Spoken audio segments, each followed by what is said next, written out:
Hello बच्चों, आज के क्लास में हम लोग केमिकल कंपाउंड के मास एनालिसिस के बारे में पढ़ने जा रहे हैं।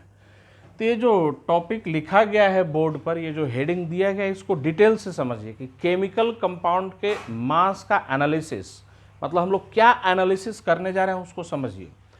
तो किसी भी केमिकल कंपाउंड की बात करें, एक सिंपल सा केमिकल कंपाउंड H2O लिया जाए तो हमें पता है कि ये कंपाउंड H2O कौन से एलिमेंट से बना हुआ है, तो हाइड्रोजन एंड ऑक्सीजन, ये दो एलिमेंट से बना हुआ है। अब मास एनालिसिस में समझिए कि हम लोग यहाँ पर मास एनालिसिस क्या करने जा रहे हैं। क्वेश्चन में ये पूछ दिया जाए हम लोगों से कि इस केमिकल कंपाउंड में वाटर में हाइड्रोजन कितना परसेंट है और ऑक्सीजन कितना परसेंट है, एक इंफॉर्मेशन ये। दूसरा पूछा जाए क्वेश्चन में कि वाटर में हाइड्रोजन और ऑक्सीजन का मास का रेशियो कितना होगा, या फिर दूसरे तरीके से बोला जाए कि वाटर जो लिया गया है ये 2 kg लिया गया है, तो 2 kg वाटर में हाइड्रोजन एटम कितना kg होगा और ऑक्सीजन एटम कितना kg होगा। मतलब कोई भी केमिकल कंपाउंड की बात करें तो मास से रिलेटेड कैसा भी क्वेश्चन करने में हम लोग क्या हो, कैपेबल हो। ऐसे ही कोई दूसरे कंपाउंड का एग्जांपल ले लिया जाए, ग्लूकोज C6H12O6। फिर से वही क्वेश्चन, ग्लूकोज में कार्बन का परसेंटेज कितना होगा, हाइड्रोजन का परसेंटेज कितना होगा, ऑक्सीजन का परसेंटेज कितना होगा, या ग्लूकोज में कार्बन एटम, हाइड्रोजन एटम और ऑक्सीजन एटम का मास का रेशियो क्या होगा। या फिर ग्लूकोज हम लोग का 20 ग्राम दिया जाए तो 20 ग्राम ग्लूकोज में कार्बन एटम कितना ग्राम, हाइड्रोजन एटम कितना ग्राम, ऑक्सीजन एटम कितना ग्राम। तो ये सब मास का एनालिसिस हम लोग कैसे करते हैं उसको समझिए। सबसे पहला पॉइंट, मास का एनालिसिस जो हम लोग करते हैं मोलिकुलर वेट से करते हैं। मोलिकुलर वेट को निकाल कर ही मास का एनालिसिस किया जाता है। तो हम लोग मास एनालिसिस समझने के लिए एक एग्जाम्पल से स्टार्ट कर रहे हैं। तो हम लोग एक एग्जाम्पल लेते हैं ग्लूकोज का। आप लोग इस हेडिंग को उतारिए, ग्लूकोज का एग्जाम्पल लेकर हम लोग मास एनालिसिस कैसे करते हैं वो सीखेंगे। तो ये हेडिंग आप लोग उतार लीजिए।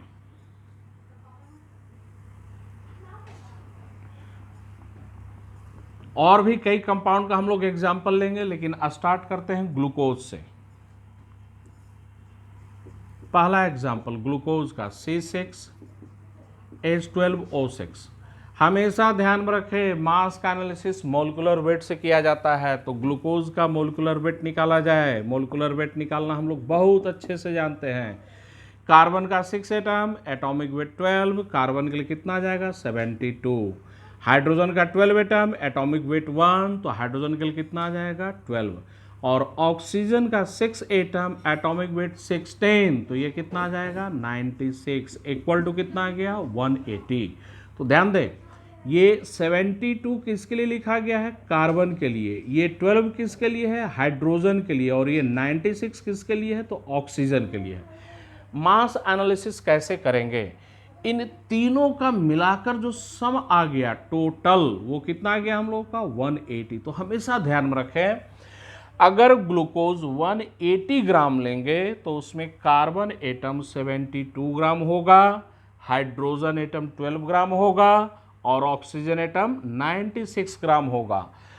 तो कोई ज़रूरी नहीं है कि ये एनालिसिस हम लोग ग्राम में ही करें, ग्राम में, मिलीग्राम में, केजी में, एएमयू में सबसे कर सकते हैं, लेकिन जब भी करेंगे तो मोलिकुलर वेट से करेंगे। तो फॉर एग्जांपल मैं बोलूं ग्लूकोज 180 केजी लिया गया है, तो अब केजी में बोल रहे हैं, ध्यान दीजिएगा केजी में बोला जा रहा है। तो ग्लूकोज 180 केजी लेंगे, carbon atom 72 KG, hydrogen atom 12 KG और ऑक्सीजन एटम 96 केजी होगा। कोई ज़रूरी नहीं है कि केजी में ही ले, मिलीग्राम में भी बोल सकते हैं। बोला जाए ग्लूकोज 180 मिलीग्राम, तो carbon atom 72 milligram, hydrogen atom 12 milligram और ऑक्सीजन एटम 96 मिलीग्राम होगा। तो ये जो अभी हम लोग एनालिसिस कर रहे थे, इसको हम लोग एक टेबल के फॉर्म में लिखते हैं। टेबल के फॉर्म में इसको अरेंज किया जाए, C6H12O6, ये हम लोग का हुआ ग्लूकोज ये कार्बन एटम, ये हम लोग का हाइड्रोजन एटम, और ये हम लोग का ऑक्सीजन एटम, ये हम लोग का ऑक्सीजन एटम। ग्लूकोज 180 ग्राम लेंगे, तो ध्यान दीजिए ग्लूकोज 180 ग्राम लेंगे, तो टेबल को आप लोग को खुद से बताना है। ग्लूकोज 180 केजी लेंगे, ग्लूकोज 180 मिलीग्राम लेंगे, ग्लूकोज 180 मिलीग्राम लेंगे। तो वैसे ही आगे बढ़े, बोला जाए कि नहीं ग्लूकोज 180 एएमयू लिया गया है, एएमयू। तो अब बताइए कार्बन के लिए कितना है 72, हाइड्रोजन के लिए कितना है 12, ऑक्सीजन के लिए कितना है 96। तो ग्लूकोज 180 ग्राम लेंगे, कार्बन एटम 72 ग्राम होगा, हाइड्रोजन एटम 12 ग्राम होगा, और ऑक्सीजन एटम 96 ग्राम होगा। वैसे ही नीचे प्रोसीड कीजिए, ग्लूकोज 180 केजी लेंगे तो carbon atom 72 KG, hydrogen atom 12 KG, और ऑक्सीजन एटम कितना हो जाएगा 96 केजी। अब मिलीग्राम में चलें, ग्लूकोज 180 मिलीग्राम लेंगे, carbon atom 72 milligram, hydrogen atom 12 milligram, और ऑक्सीजन एटम 96 मिलीग्राम होगा। वैसे ही हम लोग एएमयू में बात करें, ग्लूकोज 180 एएमयू लेंगे, कार्बन एटम 72 एएमयू होगा, हाइड्रोजन एटम 12 एएमयू होगा, और ऑक्सीजन एटम 96 एएमयू होगा। तो पहले आप लोग इतना पूरा उतार ले।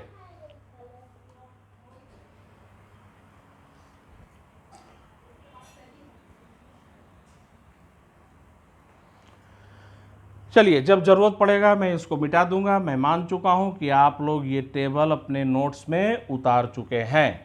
अब आगे का पार्ट समझिए, आगे का पार्ट समझा जाए। अब ग्लूकोज में कार्बन एटम, हाइड्रोजन एटम और ऑक्सीजन एटम का मास का रेशियो पूछा जाए, मास का रेशियो कितना होगा, तो चाहे ग्राम में लें या मिलीग्राम में लें या केजी में लें, इस टेबल को गौर से देखिए।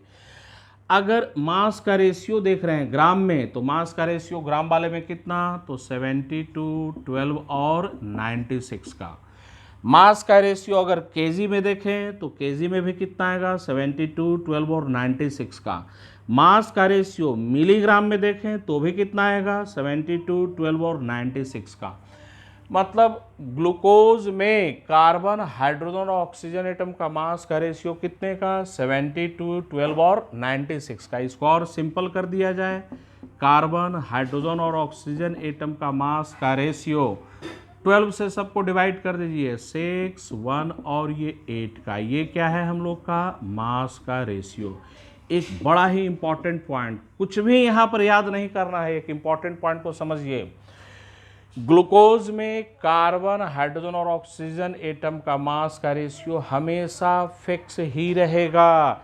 चाहे ग्लूकोज 10 ग्राम ले, 10 केजी ले, 10 क्विंटल ले, 10 मिलीग्राम ले लें, ऑलवेज फिक्स रहेगा। और ये ग्लूकोज के लिए ही नहीं है, किसी भी केमिकल कंपाउंड की बात करें, केमिकल कंपाउंड हम लोग चेंज करें, बोले H2O, ठीक है ना, तो H2O में हाइड्रोजन और ऑक्सीजन का मास का रेशियो हमेशा क्या मिलेगा, फिक्स मिलेगा।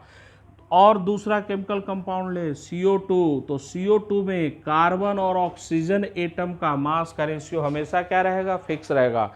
तो इस पॉइंट को थोड़ा हम लोग डिटेल से समझें, तो अभी उतारना नहीं है, समझते रहिए चीज़ों को। H2O का मोलिकुलर वेट बताइए, H2O का मोलिकुलर वेट 2 + 16 इक्वल टू कितना हो गया 18। ये 2 किसके लिए, हाइड्रोजन के लिए, 16 किसके लिए, ऑक्सीजन के लिए। तो जैसे मास एनालिसिस ग्लूकोज का किए थे, बिल्कुल वैसे ही मास एनालिसिस वाटर का कीजिए। 18 ग्राम 18 ग्राम वाटर में हाइड्रोजन एटम 2 ग्राम, ऑक्सीजन एटम 16 ग्राम। 18 केजी लेंगे तो hydrogen atom 2 KG, oxygen atom 16 KG. 18 milligram लेंगे तो hydrogen atom 2 milligram, oxygen atom 16 milligram.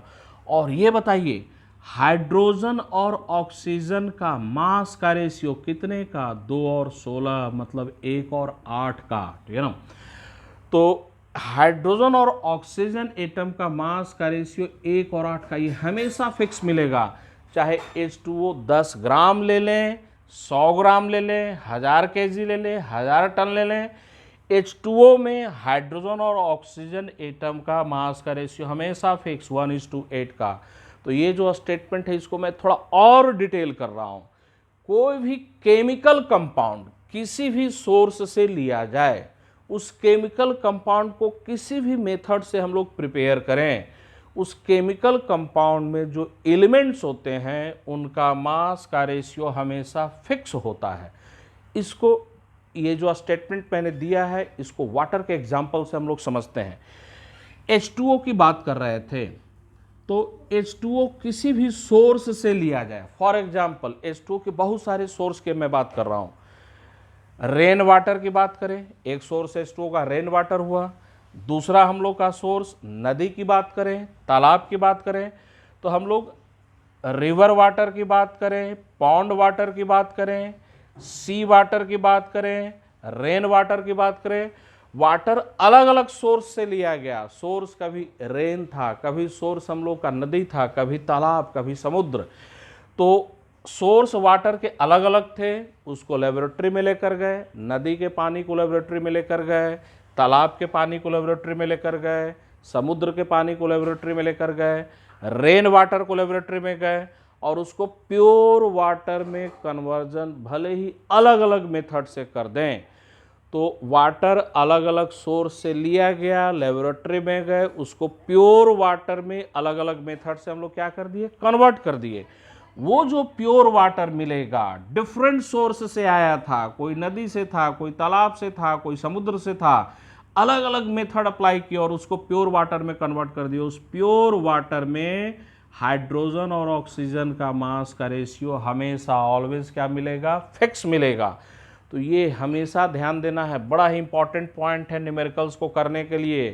कोई भी केमिकल कंपाउंड, चाहे वाटर हो, ग्लूकोज हो, कार्बन डाइऑक्साइड हो, कोई भी केमिकल कंपाउंड किसी भी सोर्स से लिया जाए, किसी भी मेथड से उसको हम लोग प्रिपेयर करें, उस केमिकल कंपाउंड में जो एलिमेंट्स होते हैं उनका मास का रेशियो, या और डिटेल में बोलें तो उनका मास का कंपोजिशन वो हमेशा क्या होता है? फिक्स होता है। चलिए अब इस टेबल का हम लोग और भी यूज़ करते हैं, इस टेबल को थोड़ा और भी यूज़ किया जाए। तो ये टेबल आप लोगों का उतारा हुआ था, इस टेबल को मैं मिटाता हूँ, इस टेबल को मैं मिटा रहा हूँ। अब ग्लूकोज में कार्बन एटम, हाइड्रोजन एटम और ऑक्सीजन एटम का परसेंटेज हम लोग निकालने जा रहे हैं कि ग्लूकोज में कार्बन, हाइड्रोजन और ऑक्सीजन एटम का परसेंटेज कितना होगा। सबसे पहले हम लोग परसेंटेज पर आ जाए। तो परसेंट हम लोग कितने के रेस्पेक्ट में निकालते हैं? 100 के रेस्पेक्ट में निकालते हैं। तो निकालते हैं हम लोग percentage, percent of carbon atom. ध्यान में रखें, मास का परसेंटेज निकाल रहे हैं। Percent of hydrogen atom, percent of oxygen atom. Carbon atom, hydrogen atom और ऑक्सीजन एटम का मास का परसेंटेज। पहले कार्बन एटम पर आइए, कार्बन एटम का परसेंटेज कैसे निकालेंगे? तो यहां पर ध्यान दिया जाए, ग्लूकोज 180 ग्राम लेंगे तो कार्बन एटम 72 ग्राम होगा। तो ग्लूकोज 180 ग्राम लेंगे, कार्बन एटम 72 ग्राम होगा। तो 1 ग्राम में कितना होगा? 72 डिवाइडेड बाई 180। तो 100 ग्राम में कितना हो जाएगा? तो इंटू 100। तो 100 ग्राम में कार्बन एटम इतना ग्राम है, यही कार्बन का क्या हो गया? परसेंटेज। तो कार्बन कितना परसेंट? तो 72 डिवाइडेड बाई 180 इंटू 100, ये कार्बन का परसेंटेज आ गया। वैसे ही हाइड्रोजन का परसेंटेज निकालिए, हाइड्रोजन का परसेंटेज हम लोग निकालें। तो अब हाइड्रोजन पर फोकस कीजिए। ग्लूकोज 180 ग्राम, तो हाइड्रोजन एटम कितना ग्राम है? 12 ग्राम। तो ग्लूकोज 180 ग्राम, तो हाइड्रोजन एटम उसमें 12 ग्राम, 180 में 12 ग्राम, तो 1 ग्राम में कितना हो जाएगा, 12 डिवाइडेड बाई 180। तो ग्लूकोज 100 ग्राम ग्लूकोज लेंगे तो हाइड्रोजन एटम कितना, इंटू 100। तो ये परसेंटेज किसका आ गया, हाइड्रोजन एटम का। लिखते हैं हम लोग, हाइड्रोजन एटम का परसेंटेज 12 डिवाइडेड बाई 180 इंटू 100, यह हाइड्रोजन एटम का परसेंटेज हो गया। क्या अब आप लोग ऑक्सीजन एटम का परसेंटेज बता सकते हैं, डायरेक्ट अब कीजिए। 180 ग्राम लेंगे तो 96 ग्राम होगा, तो 180 में 96 ग्राम होगा, तो 1 ग्राम में कितना, डिवाइडेड बाई 180, 100 ग्राम में कितना, इनटू 100। तो ये परसेंटेज हम लोग का निकल गया। अब इसी एग्जाम्पल को देखते हुए दूसरा एग्जाम्पल H2O बोला जाए। अब पूछा जाए H2O में हाइड्रोजन एटम कितना परसेंट और ऑक्सीजन एटम कितना परसेंट, तो ये सब इधर का नहीं उतारना है, आप लोग इसको उतार सकते हैं। उतारने के लिए प्रॉपर टाइम दिया जाएगा। अभी बिल्कुल फोकस कीजिए समझने पर, उतारने के लिए मैं बोल दूंगा कि आप लोगों को अब उतारना है। तो इसको समझिए, यहाँ पर एग्जाम्पल को, भाई इसका मोलिकुलर वेट कितना, 2 + 16 = 18। ये 2 किसके लिए है, हाइड्रोजन के लिए, 16 किसके लिए है, ऑक्सीजन के लिए। पूछा जाए परसेंट ऑफ हाइड्रोजन, खुद से बताइए। 18 ग्राम में हाइड्रोजन एटम 2 ग्राम, तो 18 ग्राम में 2 ग्राम, 1 ग्राम में कितना, 2/18, तो 100 ग्राम में कितना, इंटू 100।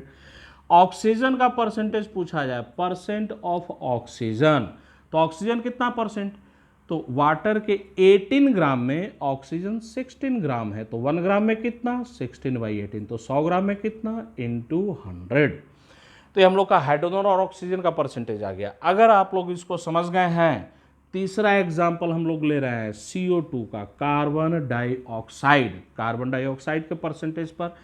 तो कुछ एग्जाम्पल्स इधर रफ में किया जा रहा है, एक एग्जाम्पल ग्लूकोज का पूरा डिटेल से हम लोग अपने नोट्स में उतार लेंगे।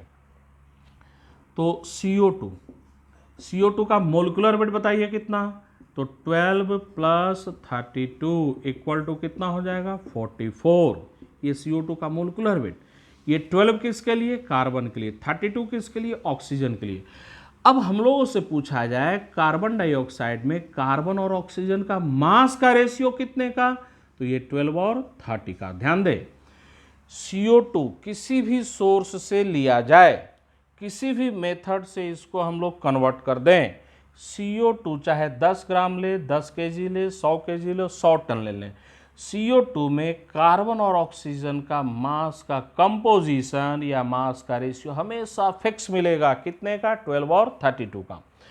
अब परसेंटेज की बात करें तो परसेंट ऑफ कार्बन और परसेंट ऑफ ऑक्सीजन। अब तो आप लोगों को डायरेक्ट बताना चाहिए, कार्बन यहाँ देखिए कितना है, 12, तो कार्बन का परसेंटेज 12 डिवाइडेड बाई 44 इंटू 100।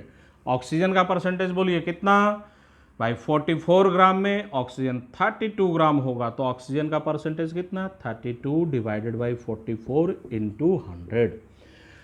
अभी जो हम लोग स्टेटमेंट दिए थे उस स्टेटमेंट को और भी डिटेल में लेकर चल रहे हैं। जैसे फॉर एग्जांपल CO2 का ही बोले, तो ये CO2 किसी भी सोर्स से ले लिया जाए, किसी भी मेथड से उसको बनाएं, CO2 में जो एलिमेंट्स हैं कार्बन और ऑक्सीजन, उनका मास का रेशियो या मास का परसेंटेज, या ऐसे बोला जाए मास का कंपोजिशन, वो कंपोजिशन रेशियो में बोले या परसेंटेज में बोले, वो हमेशा फिक्स मिलेगा। तो ये जो स्टेटमेंट अभी हम लोग लिखे हैं इसको हम लोग बोलते हैं लॉ ऑफ डेफिनिट प्रोपोर्शन। तो इस लॉ को हम लोग लिखेंगे, इसे हम लोग क्या बोलते हैं, law of definite proportion, law of definite proportion. तो इस स्टेटमेंट को हम लोग आगे चलकर लिखेंगे, पहले इस स्टेटमेंट को समझिए। कोई भी केमिकल कंपाउंड, चाहे वाटर हो, CO2 हो, ग्लूकोज हो, सोडियम सल्फेट हो, कोई भी केमिकल कंपाउंड किसी भी सोर्स से लिया जाए, उसको किसी भी मेथड से हम लोग प्रिपेयर करें, उस केमिकल कंपाउंड में जो एलिमेंट्स होते हैं उनका मास का कंपोजिशन फिक्स होता है। मतलब उन एलिमेंट्स का मास का रेशियो या मास का परसेंटेज हमेशा क्या रहेगा, फिक्स रहेगा। चलिए हम लोग नेक्स्ट आगे चलते हैं, हम लोग नेक्स्ट चीज़ों को समझते हुए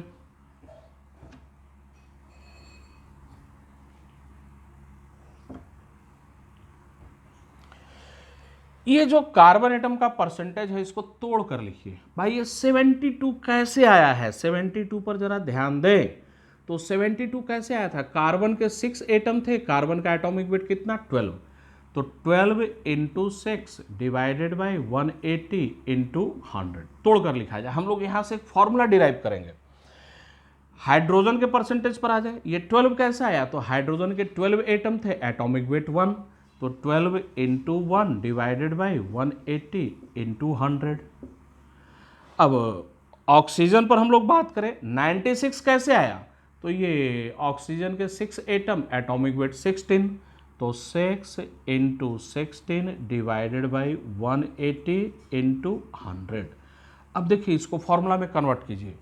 ये परसेंटेज किसका है, कार्बन एटम का। 6 पर ध्यान दीजिए, एक मोलिक्यूल में कार्बन के 6 एटम, यहाँ मेरे फिंगर पर ध्यान दीजिएगा, मैं बोर्ड पर कहाँ पर पेन को पॉइंट आउट कर रहा हूँ। एक मोलिक्यूल में कार्बन का 6 एटम, हाइड्रोजन का 12 एटम और ऑक्सीजन का 6 एटम है। तो ध्यान दीजिए, परसेंटेज कार्बन का, ये एक मोलिक्यूल में कार्बन के 6 एटम, परसेंटेज हाइड्रोजन का, तो ये नंबर ऑफ एटम्स भी किसका है, हाइड्रोजन का। एक मोलिक्यूल में हाइड्रोजन के 12 एटम। और बिल्कुल मेरे पेन पर ध्यान दीजिएगा, मैं पेन को कहाँ पर लेकर जा रहा हूँ, ये ऑक्सीजन का परसेंटेज है, तो ये ऑक्सीजन के नंबर ऑफ एटम्स। तो फॉर्मूला पर ध्यान दीजिए, परसेंटेज कार्बन का, नंबर ऑफ एटम्स भी कार्बन का, परसेंटेज हाइड्रोजन का, नंबर ऑफ एटम्स भी हाइड्रोजन का, परसेंटेज ऑक्सीजन का, नंबर ऑफ एटम्स भी ऑक्सीजन का। तो क्या निकल रहा है हम लोग का फॉर्मूला, परसेंट बाय मास। सबसे पहले तो आप लोग एक काम कीजिए, आप लोग ये उतार लीजिए, ये उतार लीजिए आप लोग, बस इतना पार्ट आप लोग उतारिए, इधर का भी उतारने की जरूरत नहीं है, अपने नोट्स में उसको उतारिए।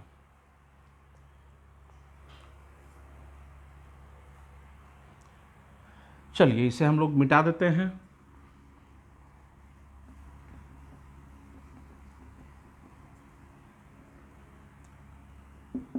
Percent by mass of an element, percent by mass of an element in A compound. तो थोड़ा ध्यान में रखिए, हम लोग परसेंट निकालने का एक फॉर्मूला पहले भी पढ़ चुके हैं, लेकिन उस फॉर्मूला में और इसमें डिफरेंस ध्यान में दीजिएगा, डिफरेंस थोड़ा सा ध्यान में रखना है। क्या, तो जो हम लोग परसेंटेज पढ़े थे वो फॉर्मूला में पहले का याद दिलवाता हूँ। बोले कि इसमें ऑक्सीजन है, नाइट्रोजन है। अब पूछा जाए ऑक्सीजन का मास का परसेंटेज या नाइट्रोजन का मास का परसेंटेज, या फिर दूसरा ऐसे ले लें, बोले कि इसमें हम लोग का O16 और O18 का मिक्सर है।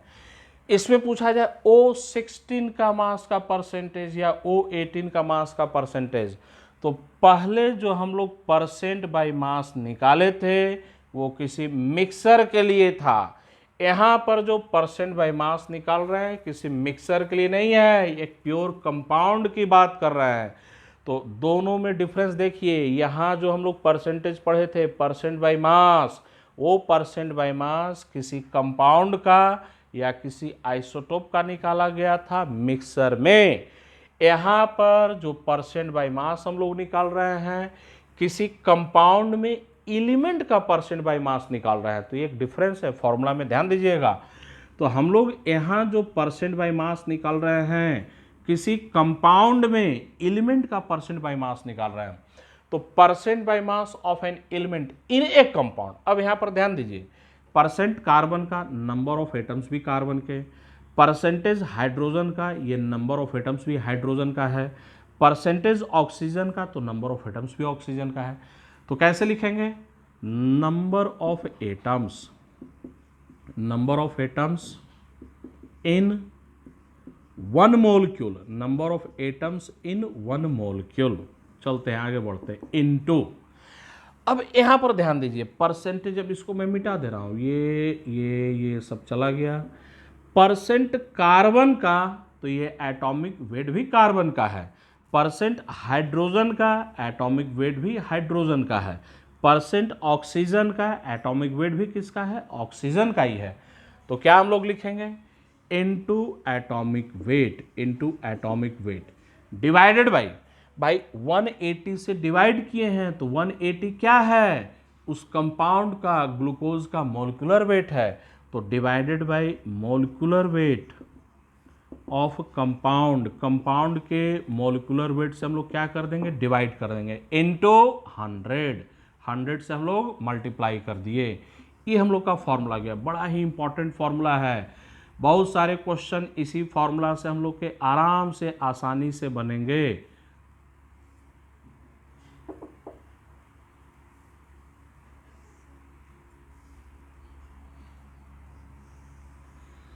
तो इस फॉर्मूला पर फोकस कीजिए। Percent by mass of an element in A compound, तो जिस एलिमेंट के परसेंट की बात की जा रही है, नंबर ऑफ एटम्स उसी एलिमेंट का होगा, एटॉमिक वेट भी उसी एलिमेंट का होगा, और उस कंपाउंड के मोलिकुलर वेट से डिवाइड करेंगे और उसे 100 से मल्टीप्लाई कर देंगे।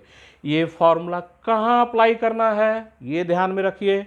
ये फॉर्मूला किसी कंपाउंड में एलिमेंट का परसेंटेज निकालने के लिए अप्लाई करना है, मिक्सर के लिए अप्लाई नहीं करना है। अब आप लोग पूरा उतारिए, बोर्ड पर जो भी लिखा हुआ है पूरा उतारिए।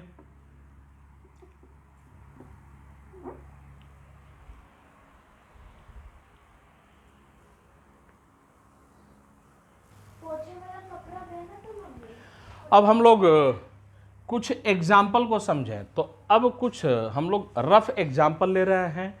बोर्ड पर से जो भी एग्जाम्पल करने जा रहे हैं, आपको कुछ भी उतारने की ज़रूरत नहीं है, नोट्स नहीं बनाना है, उसको सिर्फ सुनना है, वीडियो को ध्यान से देखना है। अब हम लोग से बोला जाए, सर सल्फ्यूरिक एसिड में हाइड्रोजन सल्फर ऑक्सीजन का मास का रेशियो कितना होगा, या हाइड्रोजन सल्फर ऑक्सीजन का मास का परसेंटेज कितना होगा। तो न्यूमेरिकल्स पर जाने से पहले ये सब हम लोग अच्छे से अपने माइंड में सेट कर ले। तो मास का एनालिसिस बच्चों किससे करते हैं हम लोग, मोलिकुलर वेट से। तो मोलिकुलर वेट निकाला जाए, सल्फ्यूरिक एसिड का 2 + 32 + 64 इक्वल टू कितना, 98। ये 2 किसके लिए है, हाइड्रोजन के लिए, 32 किसके लिए, सल्फर के लिए, 64 किसके लिए, ऑक्सीजन के लिए। तो सल्फ्यूरिक एसिड में हाइड्रोजन, सल्फर और ऑक्सीजन का मास का रेशियो हमेशा फिक्स रहेगा, कितना, 2, 32 और 64। इसको और सिंपल कर दें तो 1, 16 और 32। फिर सल्फ्यूरिक एसिड में हाइड्रोजन का परसेंटेज पूछा जाए, परसेंट ऑफ हाइड्रोजन, तो हाइड्रोजन का परसेंटेज कितना, तो 2 / 98 × 100। हम लोगों से पूछा जाए परसेंट ऑफ सल्फर, सल्फर का परसेंटेज कितना, तो 32 / 98 × 100। फिर ऑक्सीजन का परसेंटेज पूछा जाए, परसेंट ऑफ ऑक्सीजन, ऑक्सीजन का परसेंटेज कितना, तो 64 / 98 × 100। तो सल्फ्यूरिक एसिड किसी भी सोर्स से लिया जाए, किसी भी मेथड से इसको बनाएं, उसमें जो एलिमेंट्स हैं, हाइड्रोजन, सल्फर, ऑक्सीजन, उनका मास का रेशियो या मास का परसेंटेज या मास का कंपोजिशन हमेशा क्या होता है, फिक्स होता है। तो जिस तरीके से मास एनालिसिस हम लोगों ने ग्लूकोज का किया, H2SO4 का किया, CO2 का किए, H2O का किए, वैसे ही मास एनालिसिस किसी भी कंपाउंड का कर सकते हैं। अब हम लोग आते हैं लॉ ऑफ डिफिनिट प्रोपोर्शन पर। अभी जो स्टेटमेंट हम लोग पढ़े थे, लॉ ऑफ डिफिनिट या कांस्टेंट प्रोपोर्शन, उस स्टेटमेंट को अपने नोट्स में लिख लिया जाए।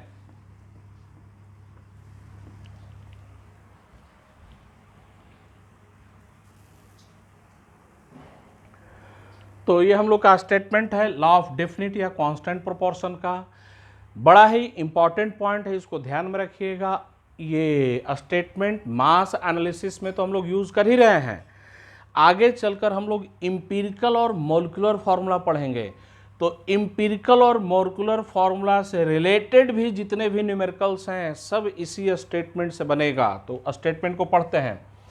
एक केमिकल कंपाउंड, कोई केमिकल कंपाउंड की बात करें, always contains the same element in fixed composition by mass. तो उस केमिकल कंपाउंड में जो एलिमेंट होते हैं वो सेम मिलेंगे, उनका कंपोजिशन क्या होगा, तो फिक्स होगा। एंड आगे का पॉइंट ध्यान में दीजिए, and it does not depend, वो कंपोजिशन नहीं डिपेंड करता है, किन चीज़ों पर डिपेंड नहीं करता है, तो on the method of its preparation, वो केमिकल कंपाउंड कैसे बनाया गया उसके मेथड पर एलिमेंट का मास का कंपोजिशन डिपेंड नहीं करता है। और किस पर डिपेंड नहीं करता है, और the source from which it has been obtained, वो केमिकल कंपाउंड किस सोर्स से प्राप्त किया गया है उस पर भी डिपेंड नहीं करता है। तो आप लोग इस स्टेटमेंट को लिखिए।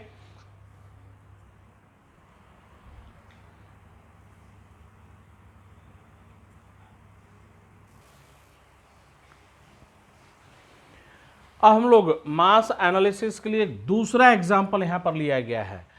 मोलिकुलर वेट निकालते समय ऐसे एग्जाम्पल को हम लोग देख चुके हैं, इनको हम लोग क्या बोलते हैं, एडिशन कंपाउंड्स। तो कुछ और एग्जाम्पल इधर लिखा जा रहा है, सोडियम सल्फेट डेकाहाइड्रेट, ये एक एडिशन कंपाउंड का एग्जाम्पल है। और भी कुछ एग्जाम्पल लिखे, कॉपर सल्फेट पेंटाहाइड्रेट, ये भी हम लोग का एडिशन कंपाउंड का एग्जाम्पल है। तो ऐसे एडिशन कंपाउंड्स के बहुत सारे एग्जाम्पल मिलेंगे। एक एग्जाम्पल यहाँ पर लिया गया है, ferrous sulphate, ammonium sulphate, H2O, इसको हम लोग क्या बोलते हैं, मॉर्स सॉल्ट कहते हैं।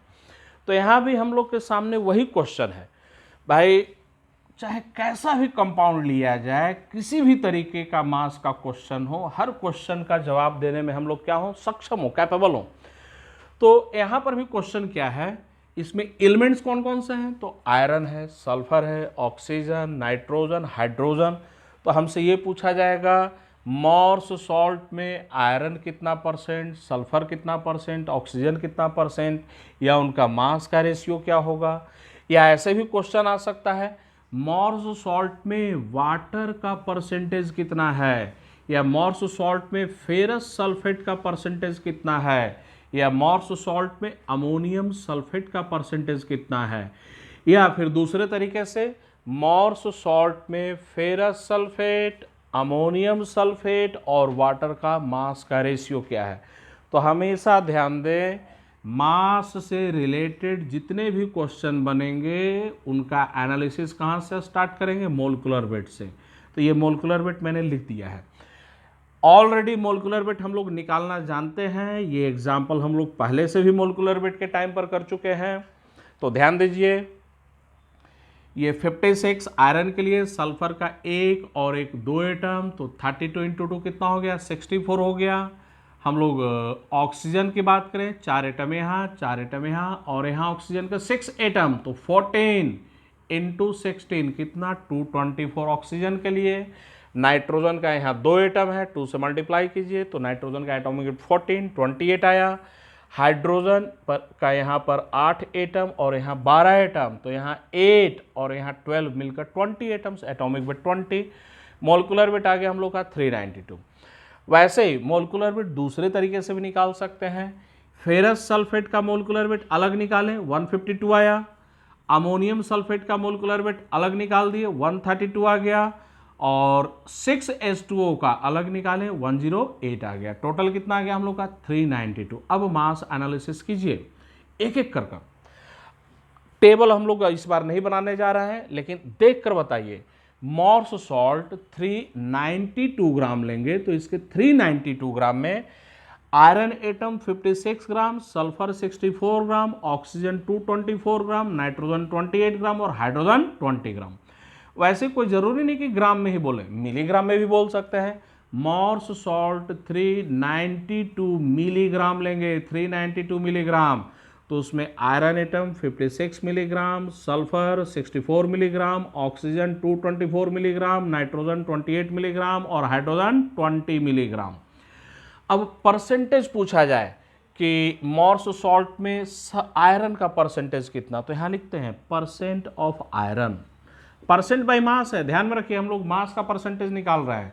तो आयरन का परसेंटेज कितना, तो 56 डिवाइडेड बाई 392 इंटू 100, बिल्कुल आराम से लिख सकते हैं। परसेंट ऑफ सल्फर, सल्फर का परसेंटेज पूछा जाए, सल्फर का परसेंटेज कितना, तो 64 डिवाइडेड बाई 392 इंटू 100। वैसे ही बाकी एलिमेंट का लिखिए। परसेंट ऑफ ऑक्सीजन, ऑक्सीजन का परसेंटेज कितना, देख कर बताइए कितना आएगा, 224 डिवाइडेड बाई 392 इंटू 100। फिर नाइट्रोजन का परसेंटेज बताइए, परसेंट ऑफ नाइट्रोजन, नाइट्रोजन का परसेंटेज कितना, तो 28 डिवाइडेड बाई 392 इंटू 100। फिर हाइड्रोजन का परसेंटेज पूछा जाए तो परसेंट ऑफ हाइड्रोजन, हाइड्रोजन का परसेंटेज कितना, तो परसेंट ऑफ हाइड्रोजन तो 20 डिवाइडेड बाई 392 इंटू 100। अब मास का रेशियो पूछा जाए, मॉर्स सॉल्ट में iron atom, sulphur atom, oxygen atom, nitrogen atom और हाइड्रोजन एटम का मास का रेशियो पूछा जाए तो बिल्कुल सिंपल, यहीं से देखकर बताइए। मॉर्स सॉल्ट में आयरन, सल्फर, ऑक्सीजन, नाइट्रोजन और हाइड्रोजन का मास का रेशियो कितने का, तो ये 56, 64, 224, 28 और ये 20 का, ये हम लोग का क्या है, मास का रेशियो। तो पहले आप लोग इतना उतारिए, उसके बाद हम लोग फेरस सल्फेट और अमोनियम सल्फेट की बात करेंगे। तो पहले पूरा आप लोग उतार लीजिए।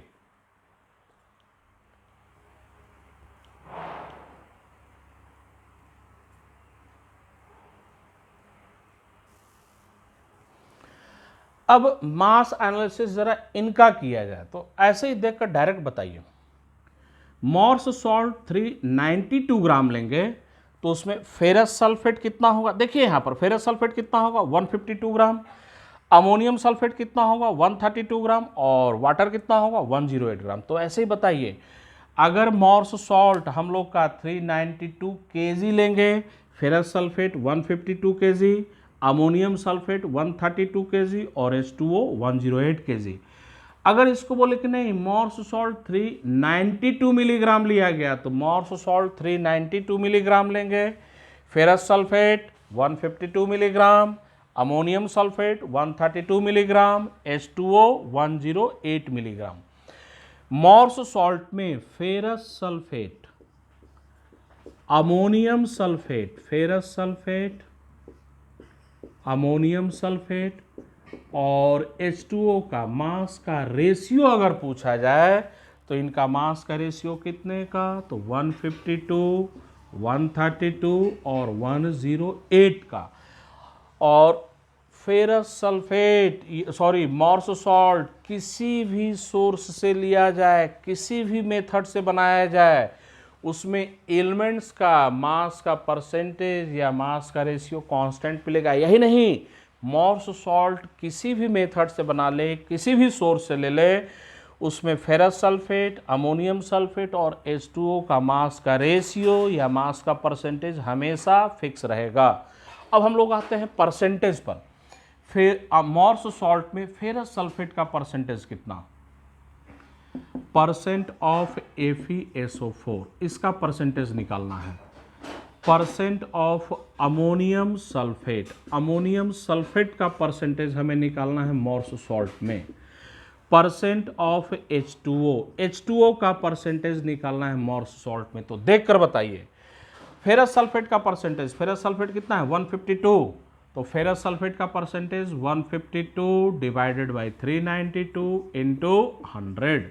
वैसे ही अमोनियम सल्फेट का परसेंटेज बोलिए कितना आएगा, तो 132 डिवाइडेड बाई 392 इंटू 100। H2O का परसेंटेज पूछा जाए तो H2O यहां पर देखिए कितना 108, तो 108 डिवाइडेड बाई 392 इंटू 100। ये किसका परसेंटेज आ गया हम लोग का, H2O का। आप लोग उतारिए पूरा। अब हम लोग आएंगे मास एनालिसिस को समझने के बाद इसके न्यूमेरिकल पार्ट पर, इसके एप्लीकेशन पार्ट पर आएंगे।